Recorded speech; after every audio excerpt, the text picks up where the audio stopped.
Канове, Кобрат, Аспарух и Крум създадоха на тази земя държавата България, не променила името си до днес.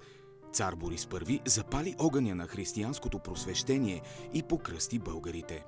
Огън разгорял се при величието на цар Симеон и в Златния ни век, когато братята Кирил и Методий дадоха писменост на славяните по света. Цар Калоян продължи делото му, смазвайки латинските рицари, опазвайки правата ни и българското, а цар Иван Асен II възвеличи България на 3 морета. Но дойде мрак и робство. Докато отец Паисий Хилендарски не запали отново пламъка на българския несломим дух и гордост с история славяно-българская. Духовен пламък, поддържан от Софроний Врачански и Петър Берон, и разгорял се в пожара на Априлското въстание, когато българи като Георги Сава Раковски изкрещяха на поробителите си и света правото ни на свобода и държава. Пожар, превърнат от апостола Левски в стихия, помела петвековния гнет и с подвизи, като тези на опълченците ни при връх Шипка, довела до възстановяването на свободна България. Свобода и саможертва, озарени от стиховете на Христо Ботев, които с златни букви красят фоайето на Сорбоната във Франция, възвеличени с перото на Иван Вазов, за да помнят вшитото в знамето от Райна княгиня. България с велика история, с Мадърския конник и белоградчишките скали. Християнска България с вяра съхранявана с над 8000 църкви и манастири по цялата й земя, с опияняващия дъх на българската роза и розово масло и с вкуса на единственото по рода си българско кисело мляко. Подарил Бог на България частица от райската си градина, в която завещал прелесни езера и реки, над 700 минерални извори с лековита вода, величествени планини, плодородни земи, над 3600 билки и прегръдката на Черно море. България смесила прабългарското величие на Плиска с чутовността на римския античен театър в Пловдив и духа на християнството, в чието недра лежи най-старото обработено злато в света, както и златото на древните траки. България подарила на света величието на оперните си гласове, изпратила в космоса българската народна песен, дивяща със своите танци и художници.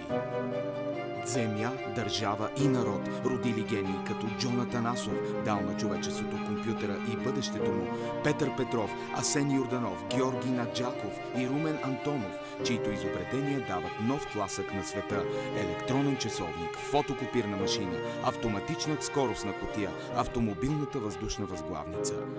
Величието на български дух, мощта на дедите на българите и национална гордост тече във вените на българските спортисти.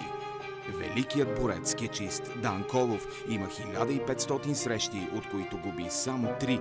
България се гордее със своите 49 олимпийски шампиона в 15 вида спорт. Малката по територия и население България се класира на 5-то място по медали на Олимпийските игри в Сеул, спечелвайки 35 медала. Все още е недостижим рекордът от 2 метра и 9 сантиметра на олимпийската ни шампионка в скока на височина Стефка Костадинова. Велики спортисти е отглеждала и отглежда България. Всички се гордеем с тях. България се гордее и със своите футболисти от пеневата чета, които опияниха цял един народ с спечелването на бронзовия си медал и 4-то място на световното първенство по футбол през 1994 година. Светът се възхити и полудя по таланта на Ел Булгаро Христо Стоичков. Но българите нарекоха златни само смелите, красиви, силни, талантливи и нежни момичета от художествената гимнастика.